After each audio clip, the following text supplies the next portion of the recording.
we'll record over. We'll just record the test run. So you got Yeah, well, at least there was a test run, and that seemed to be successful. it was success. It is successful. So you got the recording light going on. Yeah, I do. All right. So it looks like the technology is made some improvements. So now we're able to hold a call without echo. So this call should go pretty well. So with Brandon, and Brandon, the topic, and it's a big topic, as you know, it's awakening. And what I would like to know and discuss with you is, what does awakening mean to you?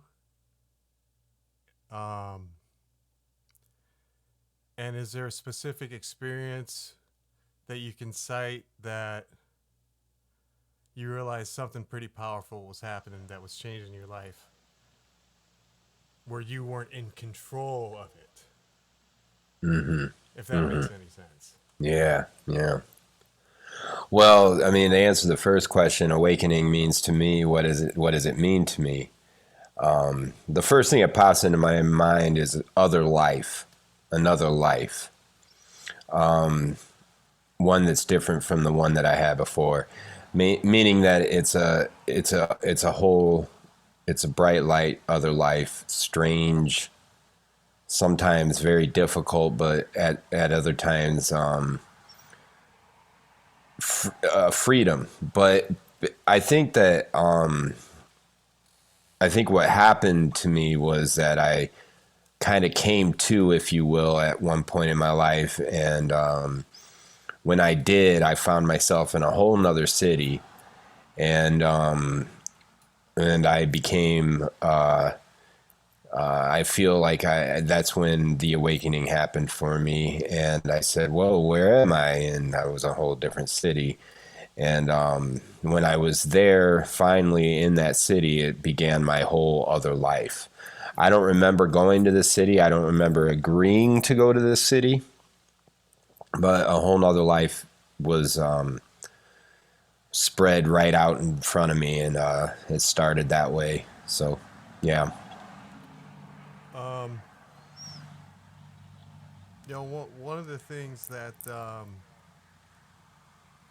is reoccurring with folks that I've talked to, and it was something with myself, was addictive patterns.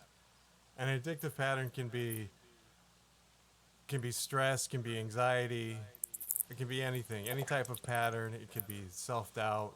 Um, One of my addictive patterns, for example, was alcohol. Um, Many of those patterns, including addictions, fell away. And did you experience anything like that, where you had certain patterns that maybe through awakening that kind of fell away or disappeared? Yeah.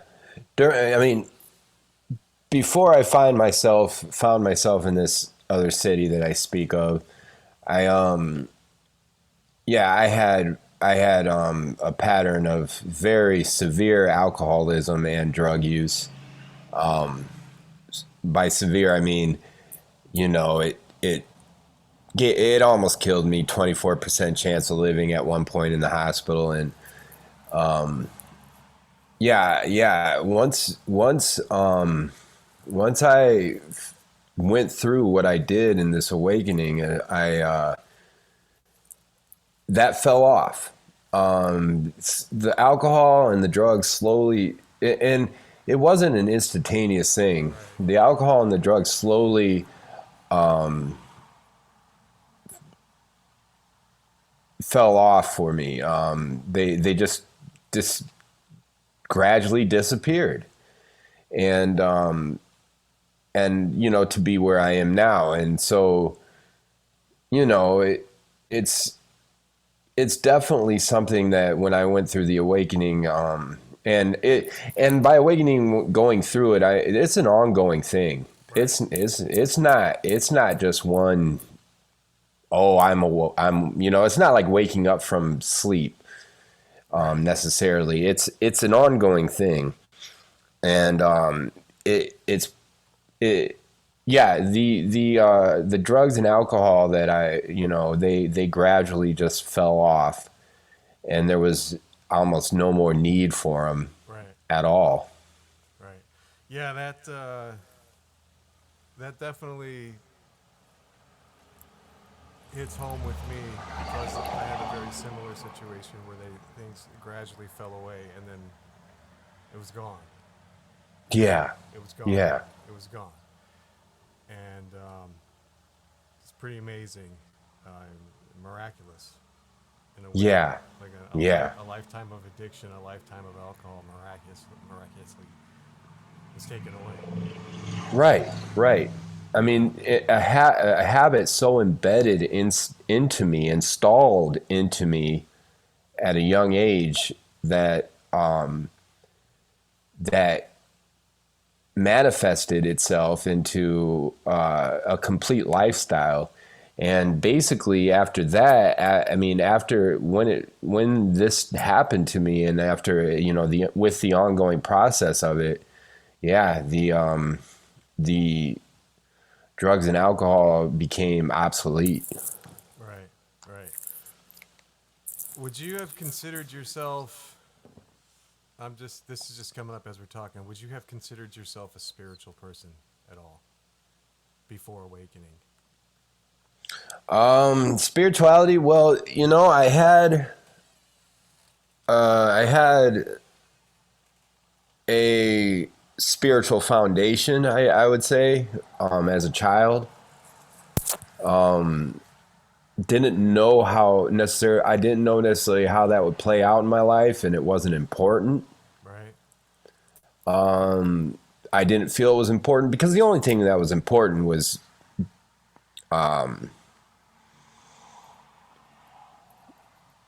feeling better, physically. You know what I mean? Like feeling the high through music, drugs, alcohol, whatever, man. Feeling a sense of high. So maybe my first taste of sugar, who knows? But spirituality after the awakening, for some reason, even though and again, it's an ongoing process. I can't stress that enough. For me, it's an ongoing process.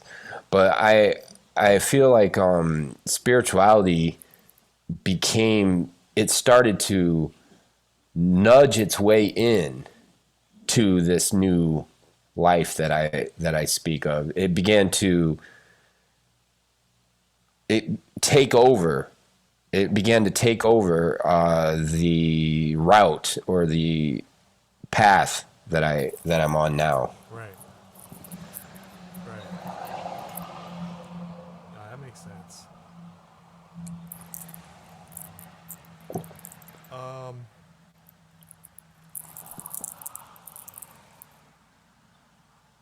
I just wanted to take a moment to say that I'm really excited that the call's working. Yeah, we It's couldn't get it working for the couldn't get it longest working. time. It's been challenging, and so for the first few calls, the technical difficulties will be evident when the listeners hear these podcasts. But hey, you know what? It's a part of it. Yeah, it is. I mean, every day for my job, I deal with, troubleshooting of some sort. So basically, yeah, I mean, it's a part of using circuits and Right, right, right. electricity. And then being able to have real time video, chatting, and music. It's all really advanced technology.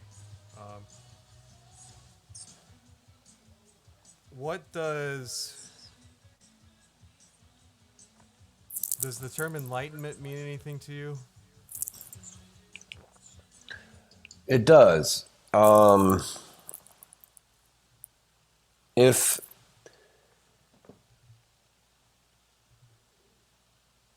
if I think it has everything to do with that ongoing process is enlightenment to me.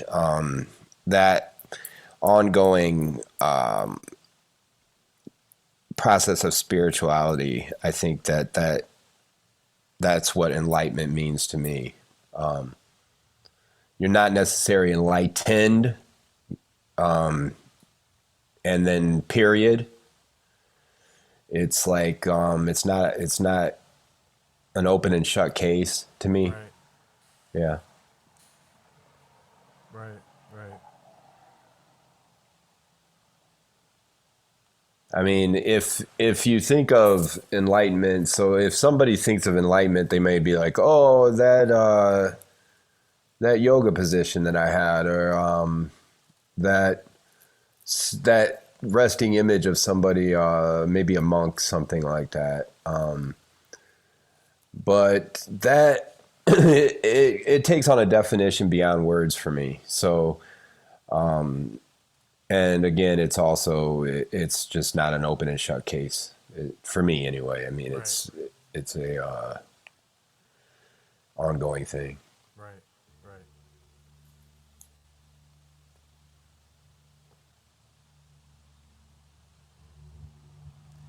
Is there?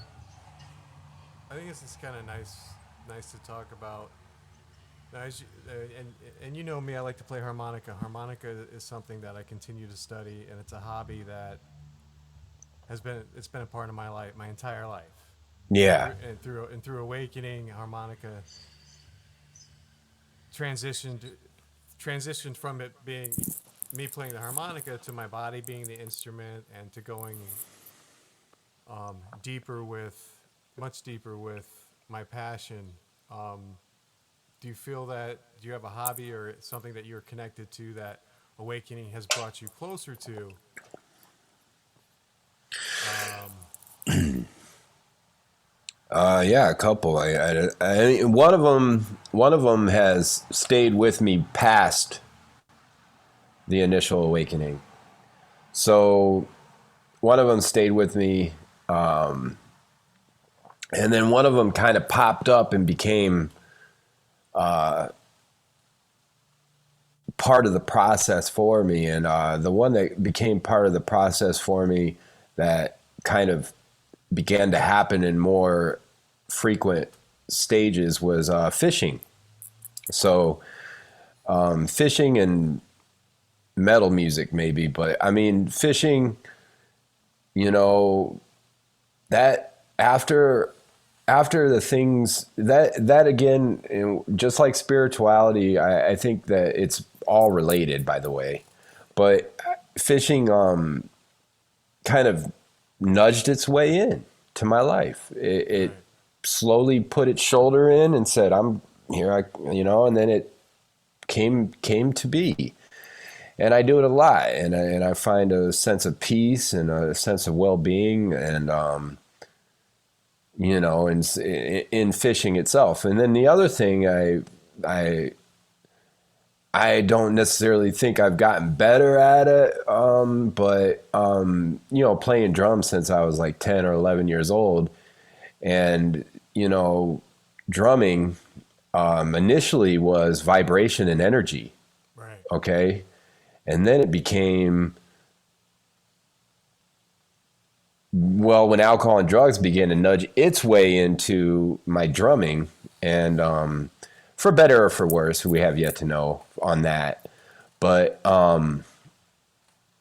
I think that now, with after the awakening and enlightenment that I go through every day, it's become vibration and energy again. right, You know, right, so it's become this energy, this pulsing energy that comes from acoustic drumming, and it's there's nothing like it to me, and it's become very interesting and very fun to me again. right, right. Good, good, good, good. Um,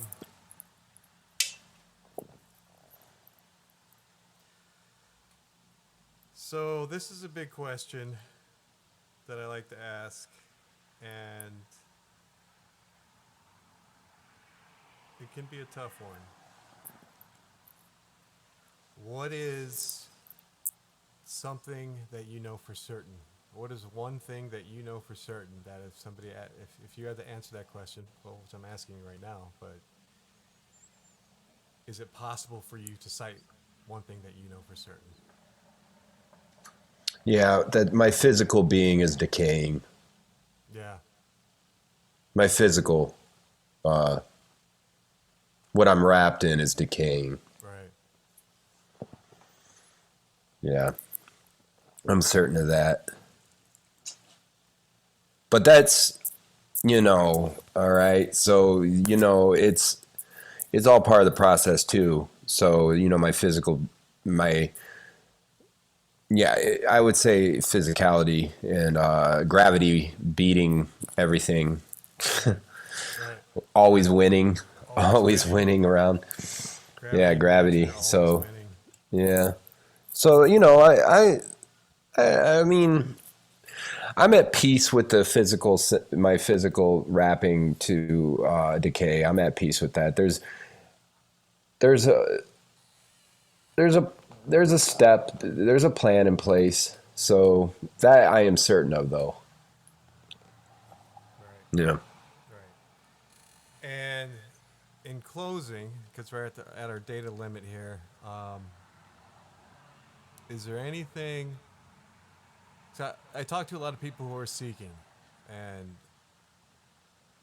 is there anything that you would recommend to somebody who was on the path, who was seeking relevance, who was seeking spirituality, whatever it is that they're seeking? There are people seeking awakening.